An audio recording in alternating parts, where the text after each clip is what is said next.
Hi friends, good afternoon. இப்போ நம்ம என்ன பார்க்க போகிறோம்னா முட்டை பிரியாணி தான் பார்க்க போகிறோம். அதுக்கு என்னென்ன தேவையானங்கிறத இப்போ பார்த்துடலாம். நான் ஒரு பெரிய வெங்காயம் பொடிசாக நறுக்கி வச்சுருக்கேன், ஒரு தக்காளி எடுத்து வச்சுருக்கேன். இங்கே பார்த்தீங்கன்னா இங்கே 4 முட்டை எடுத்து வச்சுருக்கேன். குக்கர் சூடாகட்டும், நம்ம பிரியாணி தாளிச்சுக்கலாம். இங்கே பிரியாணி அரிசி இந்த உலக்கில் 2 உலக்கு போட்டிருக்கேன். ஊர்னொண்டி நம்ம இது பிரியாணி தாளிச்சுக்கலாம்.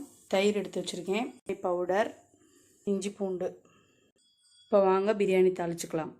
இப்போ குக்கர் சூடாயிடுச்சு. இப்போ நம்ம ஆயில் ஊற்றிக்கலாம். இப்போ பார்த்திங்கன்னா நான் கடலெண்ணெய் தான் ஊற்றிருக்கேன். நல்லா காயட்டும். காஞ்சோண்டி நம்ம வெங்காயத்தை போட்டு வதக்கிக்கலாம். இப்போ பார்த்திங்கன்னா வெங்காயம் போட்டாச்சு. இதை நல்லா வதக்கிக்கலாம். வெங்காயம் நல்லா கலர் மாறணும். சொல்ல மறந்துட்டேன், புதினா, மல்லி, பச்சை மிளகா பேஸ்ட்டை அரைச்சி வச்சுருக்கேன் இதில் பிரியாணிக்கு. அப்போ தான் நல்லா கலர் கொடுக்கும். நம்ம திண்டுக்கல் தாப்பாக்கட்டி ஸ்டைலில் இந்த முட்டை பிரியாணி பாருங்கள், நல்லா வதக்கட்டும். இப்போ வெங்காயம் வதங்கிருச்சு. இப்போ நம்ம தக்காளி ஆட் பண்ணிக்கலாம்.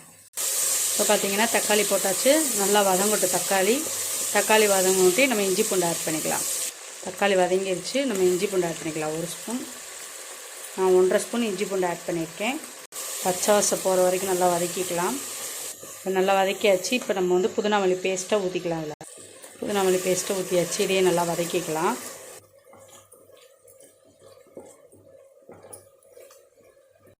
இப்போ பார்த்தீங்கன்னா பிரியாணிக்கு 1 ஸ்பூன் மிளகாத்தூள் ஆட் பண்ணியிருக்கேன். உங்கள் காரத்துக்கு தகுந்த மாதிரி ஆட் பண்ணிக்கோங்க. இங்கே அரைச்சி வச்ச பிரியாணி மசாலா ஆட் பண்ணிக்கிறேன். இதையும் நல்லா வதக்கிக்கலாம் பச்சை வாசம் போகிற வரைக்கும். இப்போ இதில் தயிர் ஆட் பண்ணிக்கலாம். ஒரு 3 ஸ்பூன் தயிர் ஆட் பண்ணிக்கோங்க. இதை நல்லா வதக்கிக்கலாம். இப்போ பார்த்திங்கன்னா நல்ல கலர் வந்துருச்சு, பிரியாணிக்கு வர கலர் வந்துருச்சு.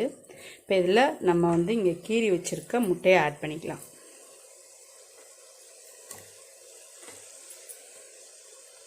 நான் 4 முட்டை ஆட் பண்ணியிருக்கேன்.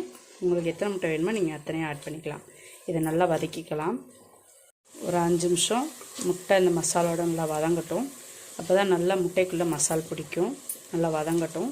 வதங்கிட்டு நம்ம அரிசி ஆட் பண்ணிக்கலாம். இப்போ பார்த்திங்கன்னா நான் அரிசி ஆட் பண்ணிட்டேன். இதை நல்லா மிக்ஸ் பண்ணிக்கலாம். மிக்ஸ் பண்ணிட்டு பார்க்கலாம். இப்போ நல்லா அரிசியை மிக்ஸ் பண்ணியாச்சு. இப்போ நம்ம தண்ணி ஊற்றிக்கலாம். இந்த உலக்கில் பார்த்திங்கன்னா நம்ம 2 உலக்கு போட்டோம், 1க்கு 1.5, அப்போ 3 உலக்கு தண்ணி ஊற்றணும். இதில் இப்போ 1,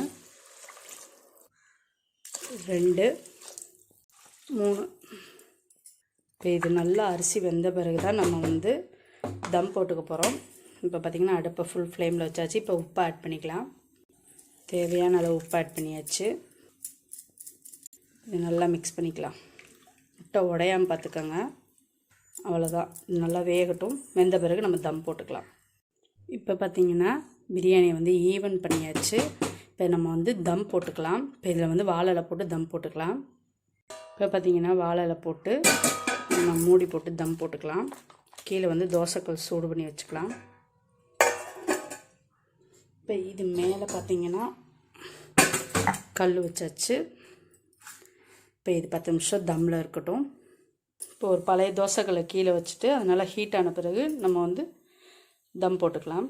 இப்போ பார்த்திங்கன்னா தோசைக்கல்லை கீழே வச்சுட்டு நம்ம தம் போட்டாச்சு. இது நல்லா இப்போ ஒரு 10 நிமிஷம் வேகட்டும். வெந்த பிறகு பார்க்கலாம். இப்போ பார்த்திங்கன்னா தம் போட்டு எடுத்தாச்சு. இப்போ இதில் 1 ஸ்பூன் நெய் ஊற்றிக்கலாம். இப்போ பார்த்திங்கன்னா நெய் போட்டாச்சு. இப்போ இதை ஒரு கிளறிக்கலாம். முட்டை உடையாமல் கிளறணும். கிளறிட்டு பார்க்கலாம். இப்போ பார்த்திங்கன்னா பிரியாணி ரெடி ஆயிடுச்சு. நீங்களும் இதே மாதிரி செஞ்சு பார்த்துட்டு எப்படி இருக்குன்னு சொல்லுங்கள். இப்போ இதை வேறு ஒரு பிளேட்டுக்கு மாற்றிக்கலாம். இப்போ பார்த்திங்கன்னா பிரியாணி ரெடி ஆயிடுச்சு.